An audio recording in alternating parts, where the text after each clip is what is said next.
Bonjour à toi, j'espère que tu vas bien. On se retrouve dans une vidéo qui fera la suite d'une vidéo que j'ai tournée il y a plus d'un an maintenant sur ce que m'a appris le fait d'être au contact des personnes âgées et notamment de travailler avec eux puisque j'ai été aide-soignante à plusieurs reprises dans différents services quand j'étais office d'aide-soignante plutôt, quand j'étais en faculté de médecine pour me faire un peu d'argent à côté de mes études et pour me familiariser avec le milieu hospitalier. Mais bref, je t'avais fait une vidéo pour t'expliquer voilà, les leçons de vie que j'avais reçues de ces personnes, qu'est-ce que ça m'avait appris d'avoir cette expérience-là. Et je me suis dit que ça pourrait être très intéressant de faire la même vidéo, mais cette fois-ci avec les enfants, puisque j'ai aussi eu l'occasion de travailler beaucoup avec les enfants et ça, ils m'ont appris énormément de choses. Et sachant les dernières vidéos que j'ai partagées avec toi, dans lesquelles je t'annonce donc ma grossesse, je me suis dit que ce serait très intéressant de parler de ce sujet maintenant. Et je t'invite à me mettre aussi les leçons de vie que t'ont appris les enfants dans les commentaires sous cette vidéo.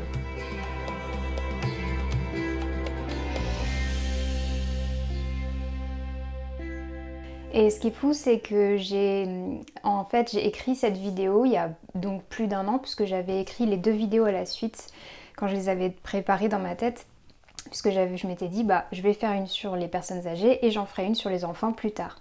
Au final, le plus tard a mis un peu de temps à venir, mais elle était écrite en fait depuis assez longtemps. Et je l'avais écrite avant de faire autant d'exploration sur l'enfant intérieur, sur les traumatismes, même si j'y étais déjà très sensible. Mais j'avais pas fait un chemin aussi poussé que maintenant, en tout cas sur moi-même et avec les personnes que j'accompagne. Donc ça m'a touchée un peu de relire ce que j'avais écrit pour cette vidéo parce que c'est toujours d'actualité. Ça l'est encore plus, tu vas comprendre un peu pourquoi ensuite. Donc comme j'ai beaucoup de points à te mentionner, on va commencer tout de suite. Première chose que m'ont appris les enfants, qu'ils me renvoient plein de choses de moi. Alors ça, c'est très désagréable de s'en rendre compte et on peut vite l'ignorer, on peut chercher à l'ignorer en tout cas, mais les enfants sont des miroirs très très forts. Tous les êtres humains sont des miroirs très forts, mais alors les enfants c'est un miroir qui ne te pardonne rien dans le sens où ils ont cette pureté encore entre guillemets qui fait qu'ils vont pas avoir autant de filtres que les adultes. Ils vont pas avoir autant de censure que les adultes. Donc s'ils ont quelque chose à te dire ou à te demander, ils vont le faire. Et c'est quelque chose que j'apprécie énormément avec les enfants, ce côté sans filtre. Et puis parfois c'est assez désagréable, on va pas se mentir, c'est pas très... ça veut pas être toujours plaisir, mais c'est quelque chose qui est dans un sens rassurant parce que ils sont forcément plus vrais avec toi que certains adultes peuvent l'être. Deuxième chose que j'ai apprise, ou en tout cas qui a été un apprentissage pour moi intéressant à avoir avec les enfants, c'est quand admettre qu'on ne sait pas. Il y a cette idée que l'adulte sait tout quand on est enfant, et moi c'est un peu la vision que j'avais des adultes. Les adultes savaient, forcément, ils avaient forcément une réponse à me donner. Et pour moi ça a été hyper important du coup quand j'ai commencé à m'occuper d'enfants, de leur dire quand je ne savais pas. De leur dire écoute là je n'ai aucune idée, je ne sais pas mais si tu veux on peut faire une recherche ensemble ou si tu veux tu fais tes recherches de ton côté et tu viens me dire ce que tu as trouvé. Et je me rappelle que quand j'étais fille au père, il y a un petit garçon qui me posait des questions, alors il avait 8 ans à l'époque, et il me posait des questions sur la situation politique de l'Europe. Donc bref, je me suis retrouvée à dire à cet enfant de 8 ans dans la voiture, je me souviens encore, eh bien écoute, je vais faire des recherches et je reviendrai vers toi, parce que j'ai pas de réponse à te donner, je n'ai pas d'avis sur la question, mais bon, c'est une très très bonne question. Et ça redonne, je trouve, une responsabilité et un pouvoir à l'enfant qui est que c'est pas parce que l'adulte n'a pas de réponse qu'il n'aura jamais de réponse lui. Il a tout à fait la capacité d'aller la chercher s'il veut et je trouve que ça l'encourage encore plus à avoir une certaine autonomie dans son propre apprentissage, dans ses recherches, à le rendre curieux aussi. Donc même si ça peut être parfois inconfortable de dire que, eh bien, on ne sait pas, on n'a pas la réponse, on n'a pas les réponses du tout, c'est je trouve très bénéfique sur le long terme pour l'enfant. Et puis pour l'adulte, parce qu'en fait c'est juste être honnête avec soi-même. Troisième point, on cherche tous à ne pas faire comme nos parents et on finit par faire exactement la même chose. Je me souviens de ça. Une fois où je gardais deux petites filles en babysitting, deux petites, elles n'étaient pas si petites que ça, mais deux jeunes filles elle prenait leur goûter et puis la plus jeune voulait tartiner sa tartine toute seule. Et moi je voyais très bien que la tartine allait finir par terre, qu'il y aurait du beurre partout, qu'il allait falloir que je nettoie, etc. Et j'étais fatiguée ce jour-là. J'avais pas bien dormi, ou en tout cas je me souviens plus ce que j'avais, mais j'étais fatiguée. Et tout le long, j'ai senti la résistance monter en moi, en mode, je peux le faire aussi, je peux le faire. Et là, je me suis dit, non, laisse-la faire. Elle a envie de le faire. C'est elle qui fait. Et en effet, la tartine a fini par tomber par terre. Et j'ai pu observer des schémas que j'ai observés chez mes parents plus jeunes et qui, moi, m'horripilaient à ce moment-là. J'avais envie de leur dire, mais c'est pas grave, si la tartine elle tombe par terre, en fait, on va ramasser, moi je vais nettoyer. Surtout que les enfants, la plupart du temps, ils veulent aider. Donc, moi, elle était là, elle a aidé à nettoyer, et puis voilà. Mais c'est vrai que sur le coup, j'ai senti la résistance monter en moi, monter. Et ça, c'est qu'un mini exemple. Mais en réalité, il y en a eu plein d'autres, avec tous les babysitting que j'ai pu faire, ou quand j'étais fille au père, où j'ai pu remarquer des traits que je n'aimais pas quand j'étais petite, observer chez mes parents, et qui en fait j'ai répété exactement la même chose une fois que j'étais fatiguée, stressée, que j'avais pas les outils pour répondre, etc. Donc c'est une grosse source d'humilité. Et ça m'avait vite fait comprendre l'importance de la gestion du stress et de la gestion de nos émotions en tant qu'adulte. Bon, à l'époque, j'avais pas autant poussé ce cheminement-là. Je découvrais tout juste mes émotions, j'étais encore très constipée émotionnelle, comme j'aime bien le dire. Donc c'était vraiment juste une révélation, mais qui n'était pas encore ancrée dans mon corps, on va dire. Quatrième point, ce point il me touche beaucoup parce qu'encore une fois je l'ai noté il y a longtemps et il est totalement en accord avec ce que je pratique aujourd'hui. Le fait que nos conditionnements dépendent énormément des adultes qui nous entourent et de leur état. Pour revenir en fait sur le point juste avant, c'est que si on a des adultes stressés autour de nous, ils vont énormément impacter notre vie au quotidien. Donc je ne dis pas que c'est interdit pour les adultes d'être stressés ou d'être fatigués et qu'ils devraient toujours être en forme et à fond et à 100% avec leurs enfants, c'est impossible. Mais il y a des choses à faire et je pense que c'est, en tout cas moi en tant que future maman, c'est quelque chose que sur lequel je veux vraiment insister. C'est pour ça que je suis passionnée par l'hygiène émotionnelle et mentale. C'est pour ça que je vais en faire un programme parce que j'ai envie de le partager. L'Ayurveda m'a beaucoup apporté sur ce plan. Ensuite, les empreintes émotionnelles, etc.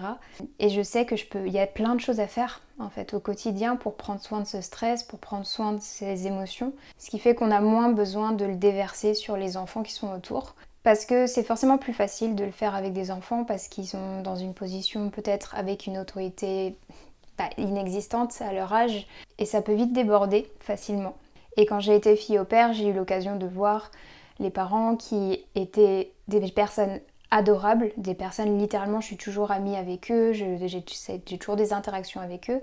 Mais travailler pour eux, ça pouvait être un enfer dans le sens où si c'était un jour sans, c'était un jour stressé, un jour avec une deadline, un jour où ils avaient une dispute entre eux par exemple, tout le monde en pâtissait autour dans la famille. Donc l'enfant, moi, les personnes qui étaient dans la maison à ce moment-là. Et moi, ça me brisait le cœur très souvent de voir comment l'enfant était abordé, comment on lui parlait ou comment on le remettait de côté.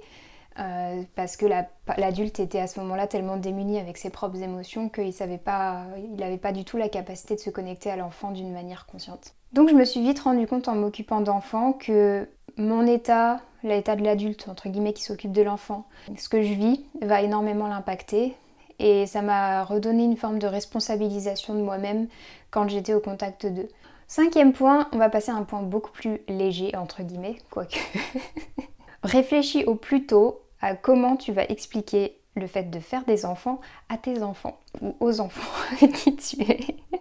Comment on fait les bébés? On m'a posé cette question. Pourtant la fille avait quand même presque 10 ans je crois, 9-10 ans.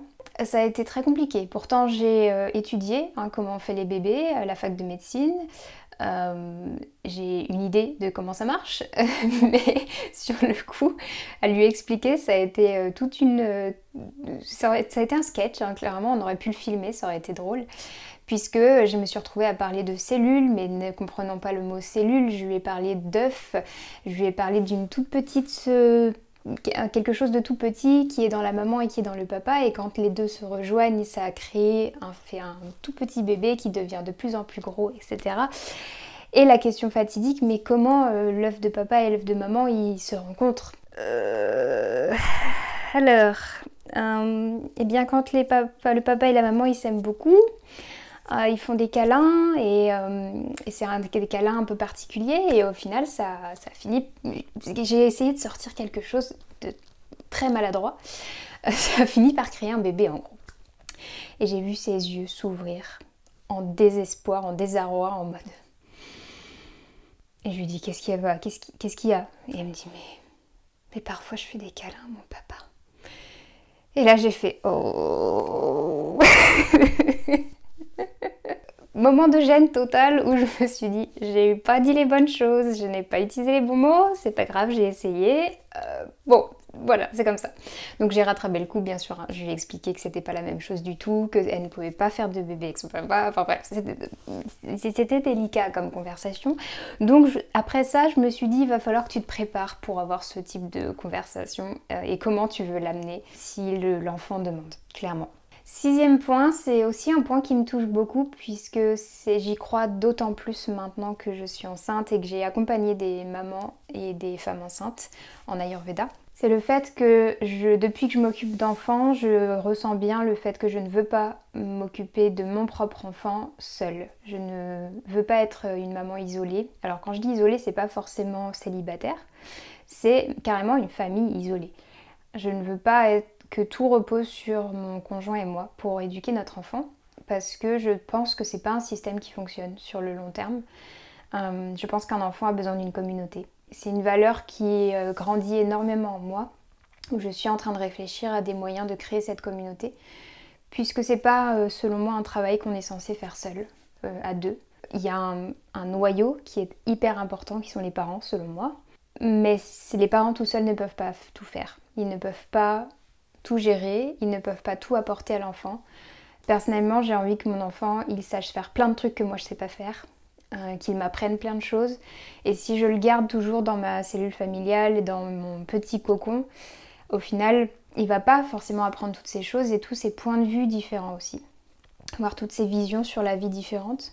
Donc je compte bien au maximum développer cette communauté, qu'elle soit juste par connaître mes voisins tout simplement, avoir des relations plus fréquemment avec eux, avoir des interactions avec d'autres mamans, avoir des interactions avec des amis. Je sais que quand j'ai une amie qui est devenue maman, j'ai eu très envie d'être présente pour elle. Dès que j'allais près de chez elle, je lui proposais de garder sa fille pour qu'elle puisse aller passer du temps avec son conjoint. Et c'est quelque chose qui est vraiment important pour moi. Et ça m'est venu finalement avant de tomber enceinte, peu de temps avant. Et là, c'est encore plus présent. Donc voilà, quelque chose qui m'ont vraiment appris les enfants, c'est qu'il est temps de se créer une communauté, puisque même quand on n'a pas d'enfant, avoir une communauté, c'est essentiel. Et c'est une source de souffrance que je rencontre beaucoup en consultation avec les personnes que j'accompagne, une souffrance émotionnelle, une souffrance spirituelle aussi, de manquer de cette communauté, de ce groupe qui se soutient les uns les autres. 7e point, j'ai été confrontée à la position d'autorité. C'est-à-dire que c'était moi l'autorité maintenant. Je suis sortie de l'enfance, de l'adolescence, et maintenant c'est moi qui m'occupais d'enfants. Et donc c'était à moi de prendre des décisions pour eux, c'était à eux de m'écouter entre guillemets. Et surtout quand les parents remettaient une couche, tout ce que Manon dit, tu dois le faire, ce genre de choses-là. Et je me suis retrouvée confrontée à quelle forme d'autorité je veux avoir sur cet enfant, comment utiliser cette autorité de manière la plus saine possible, c'est-à-dire qui lui donne une structure sans l'enfermer, sans devenir oppressante. Et ça a été vraiment un questionnement qui est venu pour moi, qui est comment être une forme d'autorité sans être un oppresseur. Et c'est quelque chose que je développe toujours, c'est une question que je me pose toujours, que j'essaye toujours d'affiner, de mieux comprendre les choses, et c'est notamment le cas grâce aux empreintes émotionnelles, grâce à la compréhension du développement de l'enfant, c'est-à-dire les différentes étapes du développement et à quel moment il est capable de gérer ci, gérer ça, etc. Mais oui, ça a été vraiment une question importante pour moi, c'est-à-dire voilà, quelle place j'ai en tant que l'autorité dans cette relation. puisque c'est une autorité qui est importante à avoir. Sans ça, l'enfant peut vite se sentir perdu, c'est mon point de vue en tout cas. C'est-à-dire que si ça manque de structure, l'enfant va ne pas pouvoir se développer pleinement et se sentir libre. En fait, il y a un besoin de structure, non oppressant du coup, qui laisse une place à la liberté. Et ça a été délicat pour moi quand j'ai commencé à m'occuper d'enfants de trouver cet équilibre entre créer une structure et laisser un espace de liberté. 8e point, j'ai noté, ça m'a fait rire quand je l'ai relu, l'enfant se souviendra de tout, consciemment ou non. Il faut bien choisir quelle trace on veut laisser. C'est-à-dire que même moi, quand j'étais babysitter, je savais que j'allais laisser une trace. Je savais que même si je gardais l'enfant qu'une seule fois, ça allait pouvoir impacter potentiellement le reste de sa vie, même si c'était minime, ça allait impacter quand même. Donc aujourd'hui, j'en ai encore plus conscience puisque je travaille avec les empreintes émotionnelles, mais c'était déjà une réalisation que j'ai eue il y a plusieurs années quand j'ai commencé à m'occuper d'enfants. Savoir que j'ai commencé, j'avais 14 ans, donc j'ai débuté très jeune et je me suis vite rendu compte que ma présence allait impacter cet enfant, consciemment ou non, et qu'il était encore une fois important de choisir quelle trace je voulais laisser. 9e point, comment encourager les enfants à vivre leurs émotions d'une manière saine. Ça, c'est venu plus tard, malheureusement, dans mon cheminement en tant que babysitter ou fille au père ou quoi que ce soit. Ou comme beaucoup, en fait, au début, ce que je faisais quand un enfant vivait une émotion forte, négative, que j'aime pas du tout ce terme, mais en tout cas désagréable, moi, j'ai essayé de calmer l'enfant. J'ai essayé de le sortir de cette émotion. Et je pensais que c'était la meilleure solution, parce que parfois ça marchait, entre guillemets. Et puis je me suis vite retrouvée dans des situations où ça marchait plus du tout, notamment des enfants qui vivaient des grosses colères ou qui vivaient des grandes tristesses, et notamment avec des enfants qui avaient des traits autistiques. J'ai eu plusieurs gardes comme ça où c'est très compliqué d'interagir avec ces enfants-là d'une manière logique, puisque eux, ils sont vraiment sans filtre. C'est-à-dire que ça me touche énormément ce genre de l'autisme et les enfants autistes notamment, puisqu'ils ne peuvent même pas essayer de contrôler, alors ça dépend desquels, il y a un spectre bien sûr, mais en tout cas ceux que j'ai gardés de mon côté, il y avait ce côté sans filtre qui du coup, il pleure en fait. Il n'a pas envie de s'arrêter de pleurer. Et ça m'a vraiment confrontée à, essaye pas de le réconforter, peut-être que c'est pas ça dont il a besoin.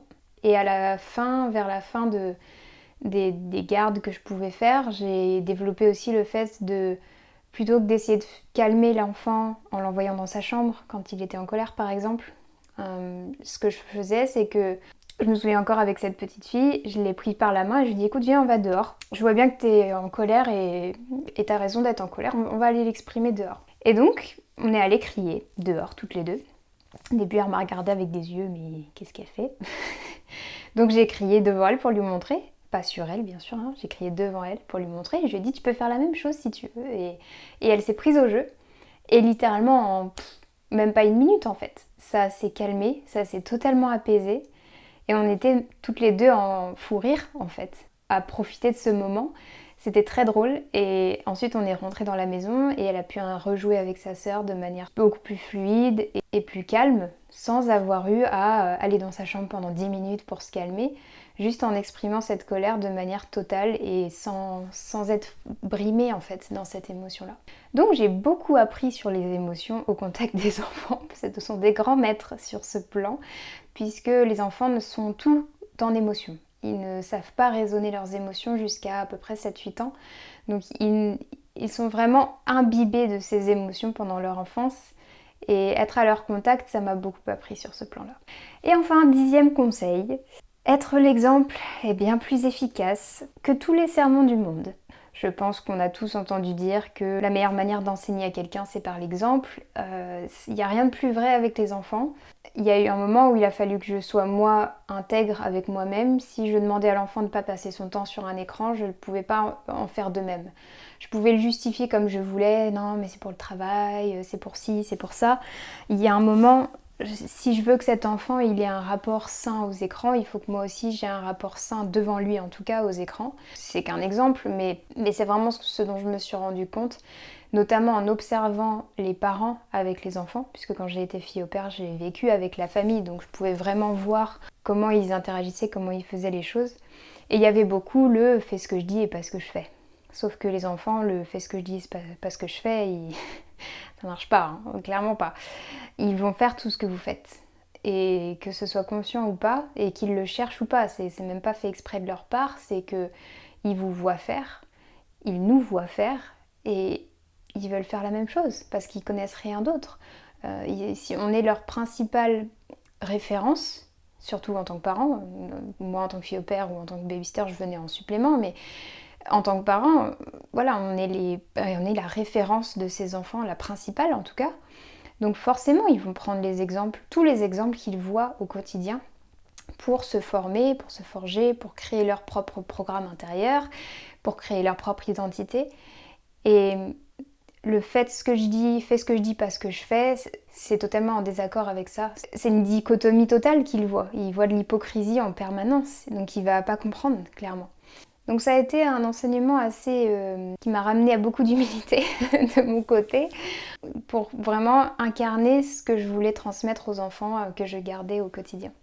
Voilà, j'espère que cette vidéo t'a plu. Si tu as d'autres choses à ajouter à cette liste, il y en a probablement plein d'autres. Là, c'est une liste non exhaustive, mais je me suis dit que déjà avec 10 points, il y aurait beaucoup de choses à dire. Tu peux les rajouter en commentaire. Je pense que ce sera chouette qu'on ait comme ça une liste très longue de tout ce que tu as pu apprendre avec tes enfants ou les enfants des autres, puisque ce sont encore une fois de grands maîtres. N'oublie pas de mettre un pouce en l'air à cette vidéo si elle t'a plu, ça me permet de savoir quel contenu te plaît le plus et de faire savoir à YouTube que c'est une vidéo à partager. Pense à t'abonner à cette chaîne si tu n'es pas déjà parmi nous. Je poste une vidéo par semaine sur les thèmes de l'Ayurveda, de la santé émotionnelle, de la spiritualité. Je t'invite à rejoindre ma newsletter, tu auras un lien sous cette vidéo dans laquelle je te partage des moments plus intimes, des moments plus... des partages un peu plus poussés que ce que je peux faire parfois sur Instagram ou sur YouTube. Tu peux bien sûr me rejoindre sur Instagram pour voir des stories régulières que je peux poster dans la journée et les posts. Je te remercie d'avoir regardé cette vidéo jusqu'au bout. Je te souhaite une très belle journée, une très belle soirée ou une très belle nuit et on se dit à très bientôt dans une prochaine vidéo.